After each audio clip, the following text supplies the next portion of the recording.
قام ليلة القدر إيمانا واحتسابا غفر له ما تقدم من ذنبه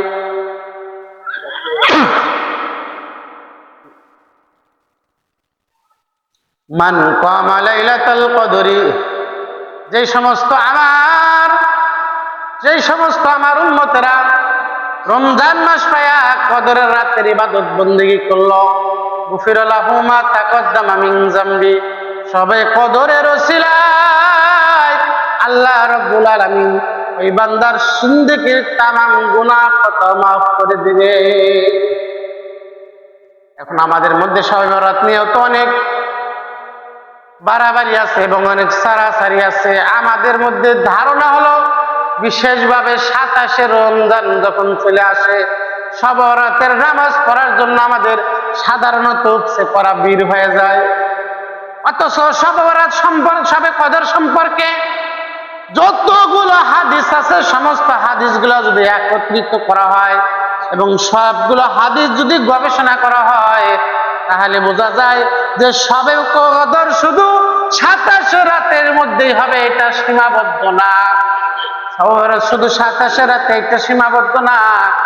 বিশেষ করে মুহাক্কিক উলামায়ে কেরাম শবে কদরের সমস্ত হাদিসগুলো গবেষণা করে বলছেন পহেলা রমজান থেকে নিয়ে একেবারে শেষ রমজান পর্যন্ত যে কোনো রাত শবে কদর হইতে পারে। এই জন্য প্রত্যেকটা মুমিন মুসলমানের জন্য উচিত হবে যারা নিতান্তই 100 শবে কদর পাইতে চায় তাদের জন্য শবে কদর মিস না হয়।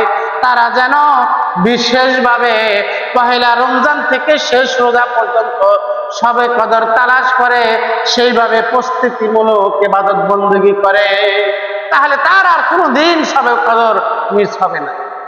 এই জন্য এর উপর ভিত্তি করে বিশেষ করে আমি যেখানে লেখাপড়া করেছি চট্টগ্রাম নানুপুর মাদ্রাসা সহকারে মুস্তাকুন নবী কাসিমি সাহেব সহকারে, মুস্তাকুন নবী কাসিমি সাহেবও কিন্তু নানুপুর মাদ্রাসার ছাত্র।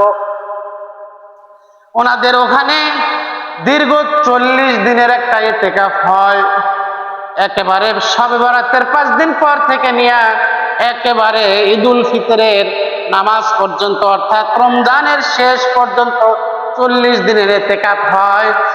এই নানুপুর মাদ্রাসার মধ্যে যে ইতিকাফ হয় এই ইতিকাফে কমসে কম সারা বাংলাদেশ থেকে 3 থেকে 4 হাজার মানুষ ওই ইতিকাফের মধ্যে অংশগ্রহণ করে। 40 দিনের ইতিকাফ 3 থেকে 4 হাজার মানুষ ওখানে ইতিকাফ করে 40 দিনের। আমাদের শেষ 10 দিনে আমরা ইতিকাফের মানুষ পাই নাই, ওখানে 40 দিনের ইতিকাফ করে, তাও থেকে 3 থেকে 4 হাজার মানুষ।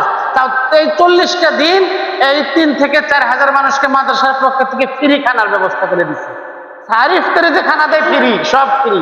এবং নানুপুর মাদ্রাসার যে পেশা হুজুর আছে উনি যারা ইতিকাফ করেন 40 দিনের তাদেরকে আবার ইতিকাফ শেষে পর্যাপ্ত পরিমাণ হাদিয়া তোহফা দিয়ে পরে বাসায় পাঠিয়ে দেন।